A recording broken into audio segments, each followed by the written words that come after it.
Hey guys, and welcome back to another recording session of Katawa Shoujo. So, last time we decided that I wanted to do the Emmy path, had lunch with Emmy and Rin, and now we're doing things again. So, I'm just gonna start reading. Bad taste in my mouth. Walking inside, I see that there are about as many students here as there were on Tuesday. All the more evident from the almost total silence enveloping the room. Come on and slam.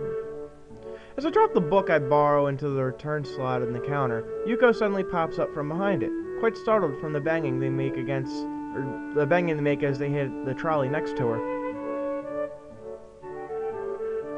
Sorry, Yuko. Didn't mean to startle you. No, that's fine. It happens a lot. I'm used to it by now. Can I help you? It's okay. I think I know where everything is. Thanks anyway. I'm a cool guy. I suppose I'll grab another book or two while I'm in here. Not much else to do, and after reading so much during my stay in the hospital, it's become a hard habit to break. Nerd. I wander down the fiction section towards the back of the library, scanning the bookshelves for anything that catches my eye. As I do, I look over the corner where Hanako had been the last time I saw her, not really expecting anything to come of it. Oh, but surprise, surprise, she's there! I actually didn't see this coming. Whoopsie doodle daisy. Absorbed completely in a fairly thick book, I decide against intruding on her like last time and get back to finding reading material. After an indiscernible amount of time spent pursuing the aisles, I finally decide on a couple of books and get to this. I'm sorry.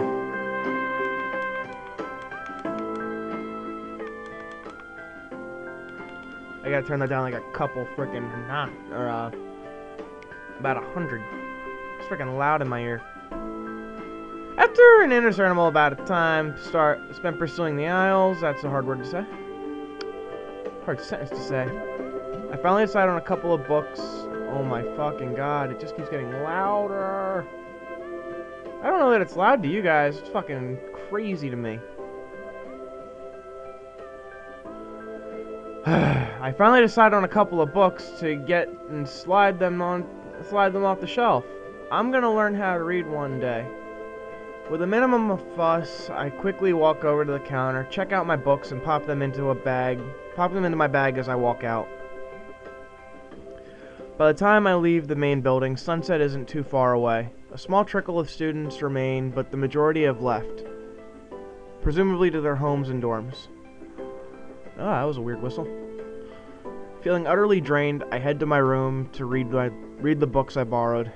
There's been enough action and excitement for one day already. Yeah, it's like you almost died, you went to the nurse, you cried a little bit, you had some lunch, you cried some more, you went to the library. What a day.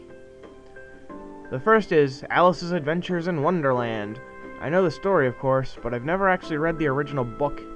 Here it's good. It's just as trippy as I remember the story to be, with the wacky characters and the nonsense plot. Kinda like this. I start thinking of myself as some kind of an Alice too, haplessly tumbling down the rabbit hole into this cripple wonderland. I like that. Okay, that's a rather strong expression. Still, the isolated location and the overt way the school accommodates to absolutely everything is unsettling. It is like another world.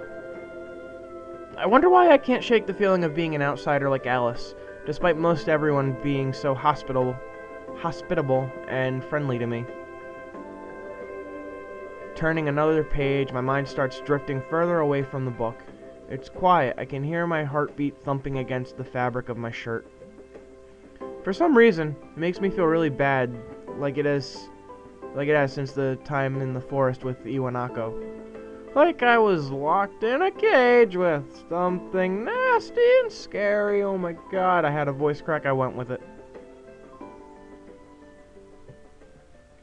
I put the book down for a while and stare at the ceiling, taking my time to shake off the feeling. 200 pages later, I fell asleep. Great job. Drink time.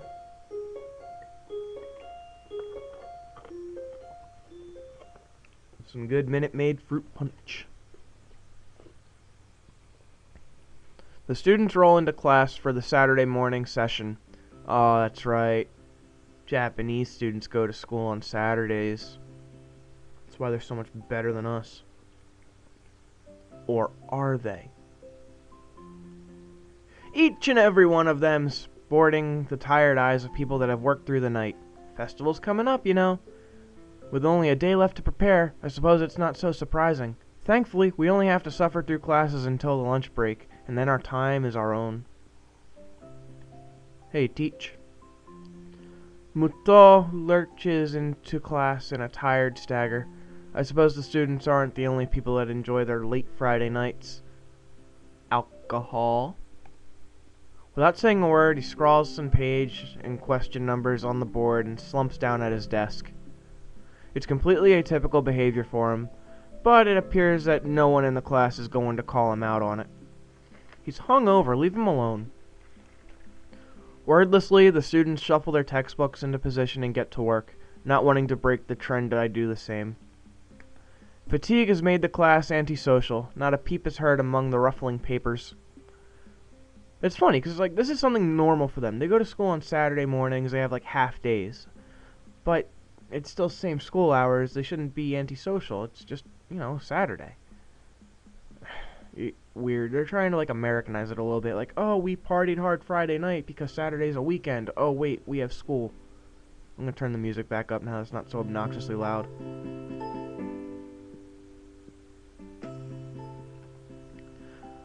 Sorry, I skipped over that. I can partly be attributed to the 2 empty seats behind me. For some reason, Misha and Shizune aren't present. Probably doing council work for the festival. Probably. It's very quiet without Misha present, thank the Lord. I wonder if she was born as rowdy as she is, or if she is making up for Shizune's lack of voice. If I talk twice as loud, it's like I'm 2 people. Nakai, can I speak to you for a moment? I'm so engrossed in thinking about Misha that I don't even notice Mutou approaching my desk. That's awesome. Sure. What's this about? It's probably better if we speak outside the classroom. Hisao's in trouble. Hisao's in trouble. Something about this doesn't sound too good. But I stand up and follow him out into the hallway. What's up, bro? Mutou stands in the hallway, scratching his head as he works out what he's trying to say.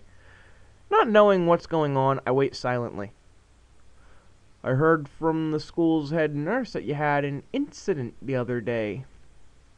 Ah, so it's about that. Well, kind of, but it's not anything to be worried about. Yeah, it is. Anything that can endanger your health is something to be worried about. We try our best here to prepare you for your life here. Part of that involves knowing your limits and how to work around them. Don't tell me what I can and can't do. It would be remiss of me if I didn't speak up about this. Alright, I get it, I'm sorry. Mutou closes his eyes in frustration, and I realize that this probably wasn't the best thing to say. Yeah, with so much sass, too. Something tells me that you're not sorry. Pretend as much as you want, but this isn't a normal school. A lot of people have put in a lot of time, effort, and money to make sure that you and every other student here can have the same level of education as your peers. For you to abuse that by throwing out advice, especially medical advice, is plain selfish. Wait.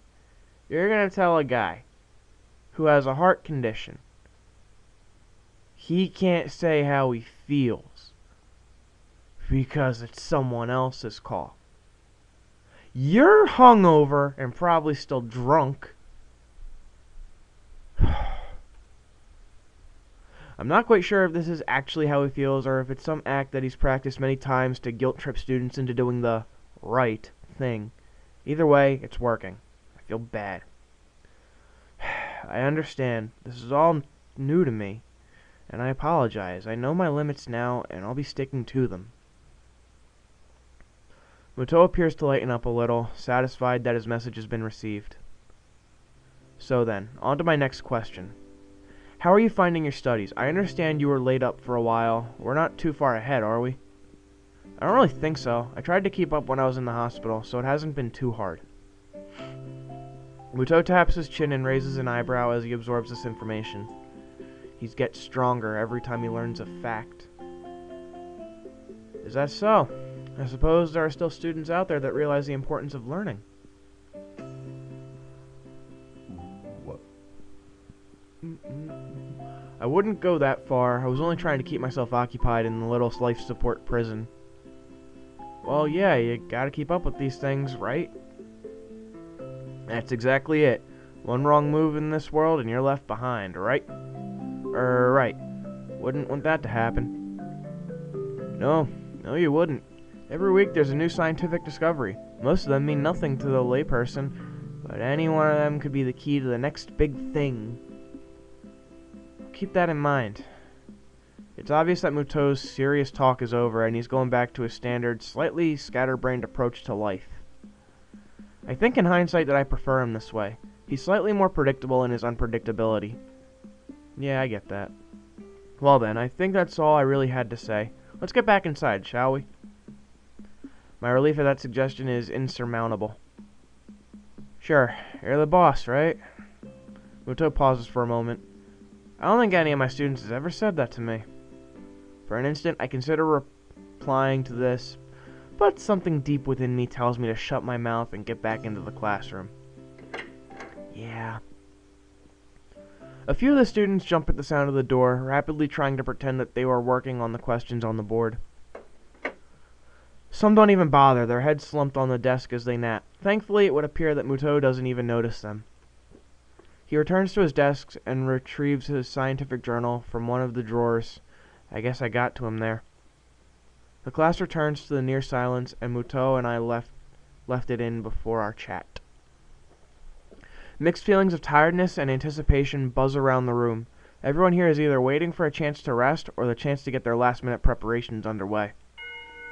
The clock on the wall slowly ticks in remaining class time away, until finally the bells cry out, ending its torment. Again, obnoxiously loud. Before you all leave, I expect the answers for those problems by Monday. The class size is 1. Sleisai. I'm sorry, this is Japanese. Soy. That's so fucking racist. Hoi. Instantly regretting slacking off, but still acutely aware of the more pressing issues at hand. The classroom empties in a blink as everyone rushes to their last-minute festival preparations. I stay behind to try and quickly finish the question so I don't have to bother with it over the rest of the weekend, with the festival and all tomorrow. Sup, Hanako? Apart from me, Hanako is the only one left, obviously waiting for Lily. It's weird that Lily comes all the way to our classroom to pick her up. I expect that moving around is at least normally harder for her than it is for Hanako. But it's none of my business and I naturally don't ask about it from Hanako. Despite the relative proximity of our seats, neither of us tries to strike up a conversation about that, or anything else either, so an oppressive silence falls upon the classroom. Time passes in silence. It's probably just 15 minutes or so, but it feels longer. Turn pages of my notebook. Hanako turns pages of the novel she's reading. My pencil lead splinters against the paper just when I was about to finish a paragraph. How interesting. The sound of my irritated sigh and subsequent fumbling around for a sharpener feels like they're breaking the mood in the classroom. Hanako keeps her eyes firmly away from my direction, 'cause it's on her hair. Before long, Lily's tall figure appears in the doorway. I like tall girls. Hanako? Her name is all it takes to make Hanako jump up from her desk and run to Lily. Oh, they're lesbians. They talk quietly for a moment, but it isn't long before Lily leaves down the hall and Hanako idles back into the classroom, taking her seat once again. I watch Hanako out of the corner of my eye, out of sheer curiosity at the idea that the two would be separated. For a couple of minutes, she does nothing but sit there with her chin in her hand, staring at the desk dejectedly. Aw, they're not lesbians anymore. The boredom evidently becomes too much for her, though, her slender frame reaching into her bag and pulling out a small book. Come to think of it, that isn't the one I saw her reading at the library. She must be quite a fast reader to go through them at this rate. After about 10 minutes of restlessly shuffling in her seat and trying to read, Hanako closes her book and leaves too. As should I, since the assignment is all but finished and there is nothing else to do in the classroom. Not that I have anything to do anywhere else anyway. Oh look, it's the 3 frames of people, to emphasize that this is a school full of people after class hours. The school is a beehive of activity, but nobody pays me any heed. I saunter past classrooms filled with students frantically doing this and that, buzzing around like little worker bees. Bees? You wouldn't guess the school day is over. Oh, and they're even outside too. It's a bit quieter outside, but not by much. I'm gonna turn that down a little bit. You know what I mean. People zip by, left and right, hurrying as quick as they can, busy and energetic.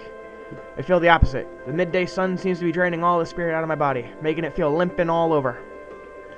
Warm, soft air flows inside my shirt, feeling like a cushion. I yawn lazily, thinking about what I'd do. I'll drop off my books, and at the dorms first. I'll drop my books at the dorms first, and then, something I haven't decided yet. Maybe I'll eat a sandwich. Maybe I'll buy a car. Maybe I'll fight a bull. Maybe Kenji's in his room. Have you ever been so bored you wanted to talk to Kenji? On the way to the dorms, I spot Emmy coming my way, running despite not having those weird running prosthetics on. I wave at her and she skids to a stop. Sup, botch? Yo, Hisao! Oh, I gotta remember her voice. Yo, Hisao! Spatters of white and green paint adorn her nose and chin respectively, but her smile is wide as it seems it always is. Kitty face. She leans closer to me, amplifying the feeling she is examining me. What you doing? Nothing really. I don't have anything to do for the festival, and everyone else seems to be doing something important. That's perfect, and you can help me and Reen. With the festival preparations? I'm not sure if I would be much help. That's fine. I'm not much help either. Emmy grabs my wrist and starts dragging me back inside the school quite forcefully. Rape! Help! Even her walking speed is more like jogging, making me stumble over myself, simply trying to keep up. The stairs slow Emmy down a little bit. Maybe it's harder to climb with her legs, or maybe she's finally run out of breath. We all go the way back to the 3rd floor and to the seniors' hallway, ending up where I left 5 minutes ago. I could just as well have stayed here waiting for Emmy, if I had known. So are you... Is Rin working on that mural still? That's right. She needs all kind of paints and brushes and stuff, so I went to get them from the art classroom. And you need me to help with that? Well, Rin told me you had already helped her, so I thought you wouldn't mind. I see. So thanks to Emmy's flaky logic, here I am again, collecting stuff from the art classroom for other people. And you know what else? That's actually going to be an episode. Thank you for watching, and stay tuned for the next part. Have a good one, guys.